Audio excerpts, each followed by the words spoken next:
toda aquela manifestação de bagunça que eles chamam de renovo do Espírito Santo, que eles chamam de avivamento. Sabia que...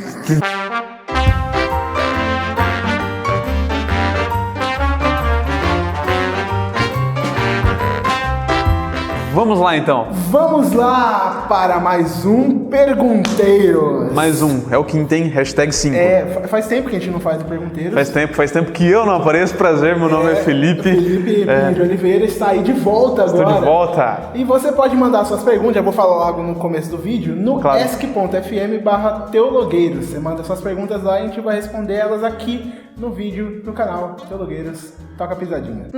Toca a pisadinha. Vamos lá, primeira pergunta. Como a igreja recebe uma pessoa transgênera?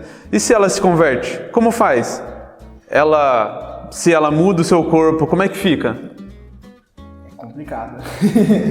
E a primeira pergunta sério. polêmica. Sempre quando a gente lida com essas questões de sexo, de gênero, é algo que atualmente está muito complicado de se discutir, e ainda mais quando se fala de Bíblia, né, e qual que é a posição do Evangelho em relação a essas coisas.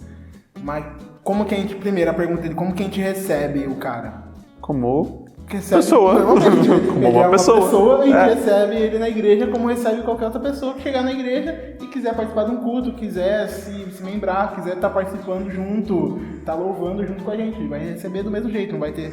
É o que os crentes têm problema às vezes, não conseguem guardar o preconceito e fica assim, ó, não fica perto, não. Acho que é contagioso agora.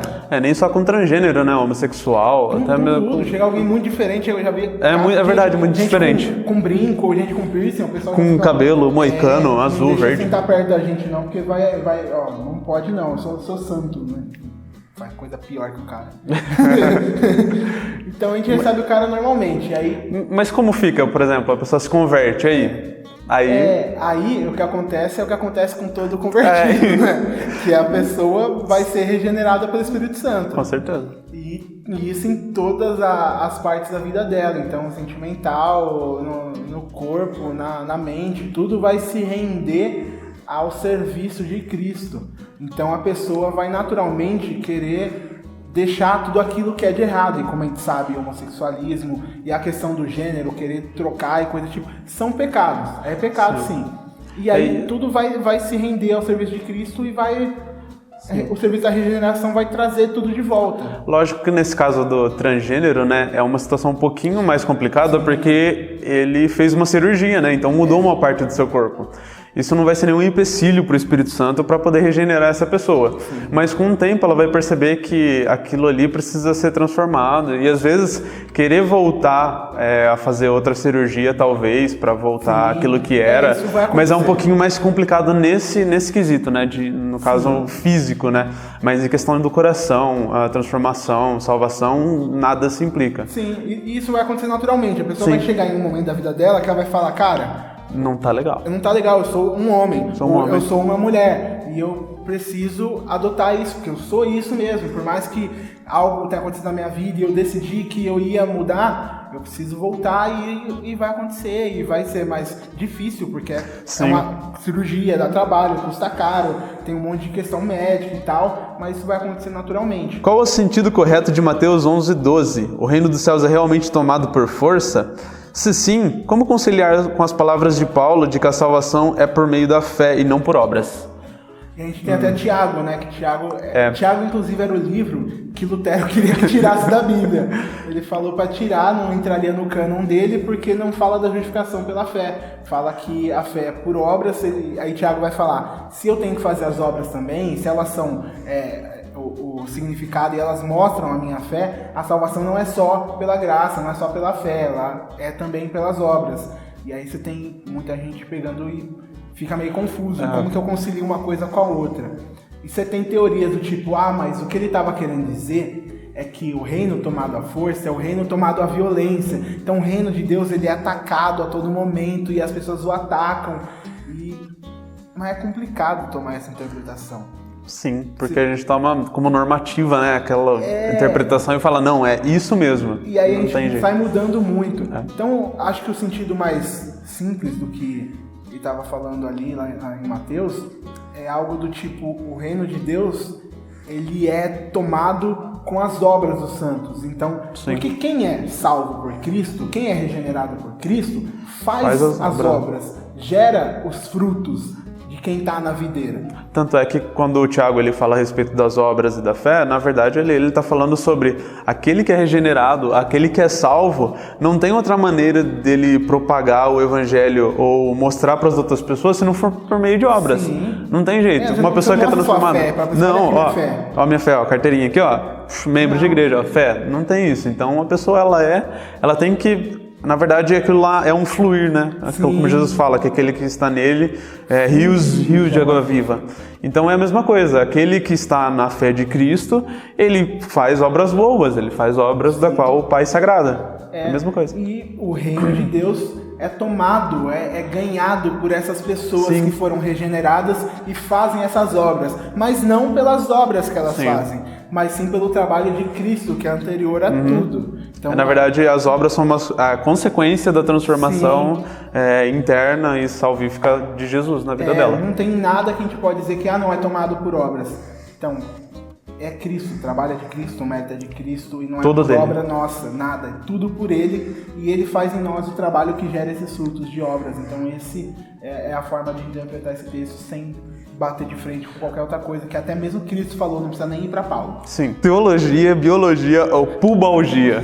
Eu li essa pergunta, aí eu fiquei, vai aí no Google e digita pubalgia. Vamos ver então o que é... O que isso quer dizer? Pubalgia. Pubalgia. Olha, já apareceu pubalgia sintomas. É uma doença, cara, esse negócio. Vamos lá. Então, tem até um site, pubalgia.com.br, hein? Tem um site só de pubalgia. Pubalgia é uma doença de causa multifatorial que causa dor na região baixo do abdômen na virilha. Muito comum em atletas por sobrecarga de exercício. Saiba como tratar, como é um pós-operatório e quem pode te ajudar.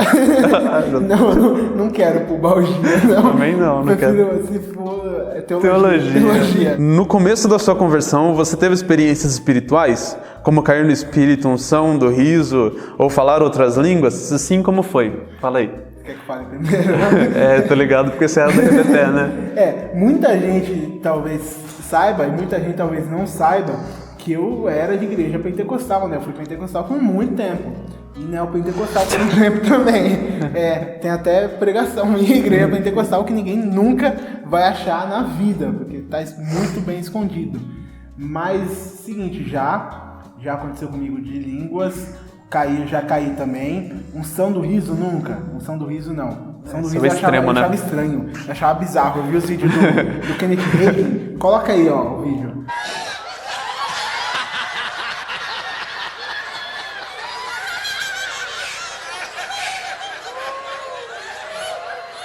Eu achava isso bizarro, que a galera começa a cair no chão rindo, que nem cobra, doido, então eu tinha medo. Ele passava o paletó assim, ó, vai. Ele ria fazer essas coisas. Então eu já falei línguas, já caí no espírito, já mandei profetada, ia falar profecia, mas era profetada. Então já fiz tudo disso mas descobri depois que era sugestão hipnótica. Eu já tive apenas faladas em línguas, em outras línguas, língua dos anjos, línguas estranhas, mas nunca caí no espírito, não caí no som do riso, não caí em nada. Era mais meio surto, sabe? Aquele surto de falação em línguas. É um negócio que você tá no meio da igreja e todo mundo fala. Todo mundo tá falando? Você tem um desejo no seu coração e aquilo se torna realidade pra você, na sua cabeça. Ela cria essa sensação de que, você tá falando e você começa a falar uns negócios que é igual que os outros falam. Exatamente. É igualzinho. Você nunca pegou uma língua diferente e começou a falar francês em línguas lá. Merci beaucoup, lá baixo. E o interessante é que eu, pensei 1 milhão de vezes antes de começar a falar. Aí eu pensava, senhor, será que tá certo esse negócio? Vou começar a falar aqui, que vai dar certo. Aí no final eu fui descobrir que não... E no final das contas, fui descobrir que deveria ter um propósito e tudo, né? E eu conheço gente e é bom a gente falar isso pra não ficar chato. Sim. Conheço gente que tem experiência genuína com falar em línguas e isso acontece. Mas não é o que aconteceu comigo. Não. Comigo era simplesmente porque todo mundo tava falando lá, eu falei também, achei que era e depois eu descobri que não foi. Nós não somos cessacionistas. Não, de modo nenhum. Existe algum problema, restrição na relação cristão e hipnose? Ou na própria hipnose? Não tem, porque até uns pastor usa, né? Já, tá vendo? Aprendi. Até uns pastores usam, né? Abraça a Genor Duque aí, que usa as hipnoses bênção de Manassés, né? Faz a pessoa esquecer. Inclusive, o Gui, que é amigo nosso, que provavelmente foi o cara que fez essa pergunta, ele é hipnólogo e tem o Instituto Camaleão agora, que ele faz também o coaching e aí ele trata com hipnose. E é muito legal, pode visitar lá, a página vai estar aí na descrição, você pode ir lá ver. E aí ele, tipo, a gente vê o que acontece nessa bagunça que o pessoal chama de avivamento, de Espírito Santo, eu chamo de batismo. Eu chamo de bagunça. Não, bagunça não, cara, é bagunça mesmo, assim, vai. Ela é nada mais, nada menos que sugestão hipnótica mesmo. Com certeza. Então o pastor tem todo um alguém do clima, né? Sim, preparação do clima, alguém que é sugestivo, né, que é aquele que dá sugestão. É alguém que todo mundo acha que é poderoso, né? Porque, principalmente nessas igrejas, eles tomam um pastor como sendo o superior, entendeu? Sim. Então, eles usam isso. E a gente vê que essa é a forma errada de se usar a hipnose, porque usa para manipular as pessoas, para falar que coisas estão acontecendo por Deus, pelo Espírito Santo, quando não estão. Mas a hipnose por si, ela não tem problema nenhum. Sim, como uma ciência muito bem aplicada, ela serve como um tratamento para muitas doenças. Sim. E ajuda bastante gente, tá? Senão a gente teria que falar, é errado a pessoa ir no psicólogo? É errado a pessoa ir no psiquiatra? No médico? Errado a pessoa ir no médico? No dentista? É errado ir no dentista, porque Deus vai curar você. Você não acredita em Deus, você não tem fé? Não, você não tem fé.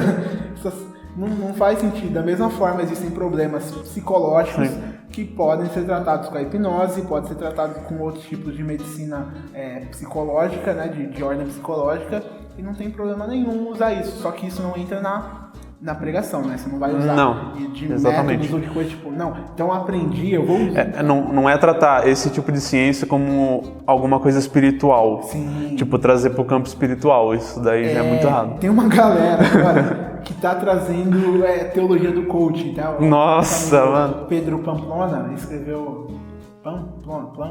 Pamplona. Pedro Pamplona. Ele escreveu um artigo, a gente vai deixar aí também, sobre teologia do coaching, e é uma galera que tenta trazer esse negócio para o meio da pregação. E não funciona, porque uma coisa é pregação da Bíblia, que é evangelho, é só Bíblia. Outra coisa é qualquer outro tipo de palestra. Coaching, empreendedorismo, que essas funciona muito bem para algumas pessoas. Sim. Para mim não, mas funciona muito bem para algumas pessoas, é muito legal, mas não mistura uma coisa com a outra, não entra uma coisa com a outra. Qual a importância que teria na vida de jovens cristãos se tivessem como exemplo a vida de Timóteo, forma de tratar os pais, defesa do evangelho, etc. Uma das maiores referências que tenho é a vida de Timóteo. Fique na paz e sucesso no canal. Rodrigo Carneiro. Muito obrigado, Rodrigo Carneiro. Valeu. Então, se a gente tivesse como exemplo a vida de Timóteo, a gente ia tomar vinho. Porque ele tomava, o Paulo falou pra ele, né? Tô esperando uma resposta. Não tome só vinho, não tome só água, mas vinho também por causa das suas dores constantes e tal. Então, ele devia ter gastrite, alguma coisa assim, muito forte naquela época. Mas é complicado, não é complicado, mas assim, o que aconteceria se a gente tomasse como padrão? A mesma coisa que aconteceria se a gente tomasse como padrão a vida de Paulo, ou a vida de Jesus. E tomasse a vida desses caras como padrão, a gente viveria como a gente deve viver, que é como um cristão de verdade. Teria como padrão a forma de tratar os pais ou a defesa do evangelho. Se a gente lesse as cartas dos evangelhos e tomasse aquilo também para seguir, a gente seríamos cristãos de verdade. Sim, a gente deixaria de lado muita coisa que a gente tenta trazer, a gente viveria da forma que Deus quer que a gente viva. E isso é um processo, vai acontecendo. Mas tem que ter, sim, como padrão a vida desses caras, porque foram caras que viveram muito bem para Cristo e são exemplos de vida para gente. Não só eles também, mas todos aqueles mártires que viveram após eles e as histórias deles são de inspiração para a gente como cristão. Sim. E a mensagem que é pregada em Timóteo também é a mesma pregada em Mateus, Marcos, Lucas, João, Atos, Romanos, Coríntios, Gálatas, Filipenses e aí por aí vai. Isso aí. Essa é para você, jovem. Como os calvinistas encaram o fato de que praticamente todos os pais da igreja, à exceção de Agostinho, criam no livre-arbítrio, explicitamente ou não? E aí, eu li essa pergunta, aí eu pensei, esse cara é arminiano. Isaac! O Isaac fez essa pergunta.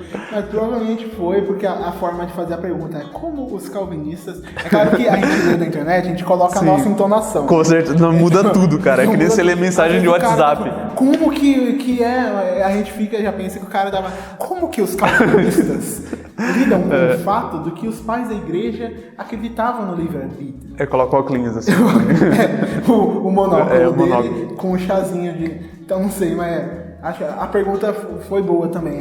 Assim, eu posso falar como sendo o calvinista declarado. Que, cara, como que a gente lida com esse fato? A gente... Como diz a música da Priscila Alcântara, tanto faz. Então, tanto faz. O resto, tanto faz. Muita coisa do que o calvinismo diz, e aí eu poderia dizer tudo, mas muita coisa que o calvinismo diz está explicitamente escrito na Bíblia, tanto que são pontos que o arminianismo também concorda.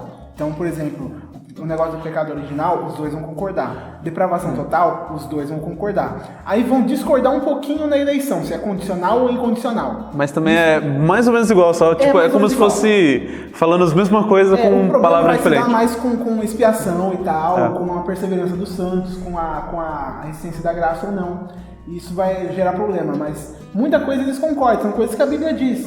Então, como que a gente vai lidar com o fato de que os pais da igreja estão...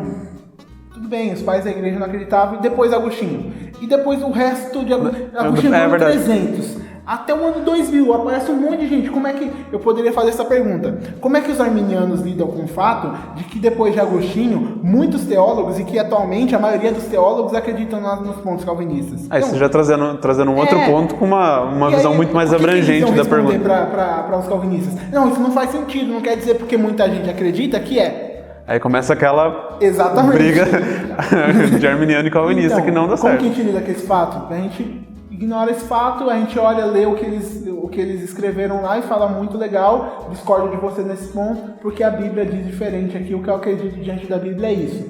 E você pode discordar ou não, e a gente pode debater ou não, mas independente, como você lida com o fato que o Papa não sei o que, mas tanto faz, o Papa é o Papa, não sei o que ele quiser. Como você lida com o fato de que seu pastor não concorda com você nisso? Beleza, se eu não estiver dentro das escrituras, no que eu acredito. Então, essa pergunta não faz muito sentido, porque independente de quem... todo mundo acreditou depois num negócio, mas a Bíblia fala isso. Vou acreditar em quem? Na maioria ou na Bíblia? Então, acho que foi isso. Galera, muito obrigado. Comentem aqui embaixo também, compartilhem esse vídeo, deixa seu gostei, se inscreve no canal. Ativa o sininho. Tem o sininho agora. Você pode receber as notificações dos nossos vídeos assim que eles são lançados. E você pode ajudar a gente no Padrim, no Patreon, para manter todo esse trabalho aqui funcionando. E você, como eu falei no começo do vídeo, pode mandar suas perguntas no esc.fm/teologueiros. Vai lá, já manda. No próximo vídeo a gente vai responder e a gente vai seguindo assim. É isso aí.